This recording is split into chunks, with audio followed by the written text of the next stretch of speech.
আজকে আমরা দেখব সেকেন্ড ইউনিট টেস্টের জন্য আরও একটি প্রশ্ন, একটি মডেল প্রশ্ন, একটি নমুনা প্রশ্নপত্র ভৌত বিজ্ঞান দশম শ্রেণী, যেখানে পূর্ণমান 40, সময় রয়েছে 1 ঘন্টা 30 মিনিট।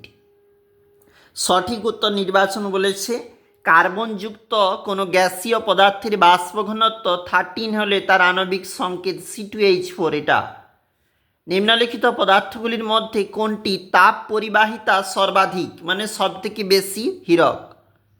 তারপর দেখো একের দাগে 3-এর সঠিক উত্তর হচ্ছে অপশন নম্বর 3। আমাদেরকে যেটা বলেছে ভোল্ট ইন্টু অ্যাম্পিয়ার দ্বারা নিচের কোনটিকে প্রকাশ করা হয়, উত্তর হচ্ছে এখানে রোধাঙ্ক। তীব্র তড়িৎ বিশ্লেষ্য পদার্থ NaOH। এবং পরের যে প্রশ্নটা বলেছে এর কিন্তু উত্তর FeCl3। দেখবে পরেরটা চলে যাচ্ছি।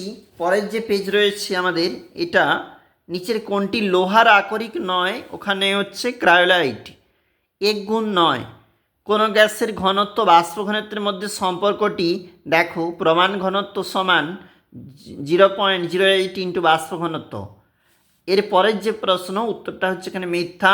বেলুন ফুলিয়ে রোদে রাখলে আয়তন বৃদ্ধি পায় এবং উষ্ণতার একক দেখো, কোনো কঠিন পদার্থের রৈখিক প্রসারণ কী কী বিষয়ের উপর নির্ভর করে, উষ্ণতার একক। দেখবে এখানে যেটা বলেছে কোনো পরিবাহী রোধ সাধারণত কী কী বিষয়ের উপর নির্ভর করে, দৈর্ঘ্য, ক্ষেত্রফল, উপাদান।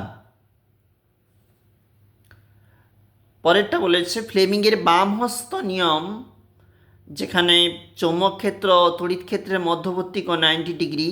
সিলভার প্লেটিংয়ের সময় অ্যানোড হিসাবে সিলভারের দণ্ড এবং কপার তড়িৎদ্বারের সাহায্যে কপার সালফেট দ্রবণে তড়িৎ বিশ্লেষণ করলে অ্যানোড হিসাবে কি পরিবর্তন দেখা যাবে, ভরহ্রাস পাবে।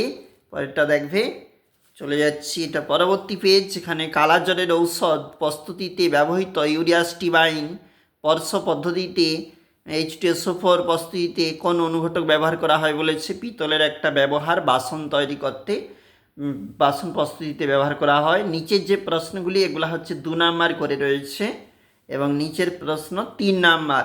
অবশ্যই দেখবে চলে যাচ্ছে একটা অন্তিম পেজে, যেখানে 4 নাম্বার পেজ রয়েছে এটা, এবং নিচে রয়েছে প্রশ্নপত্রগুলি অবশ্যই দেখবে।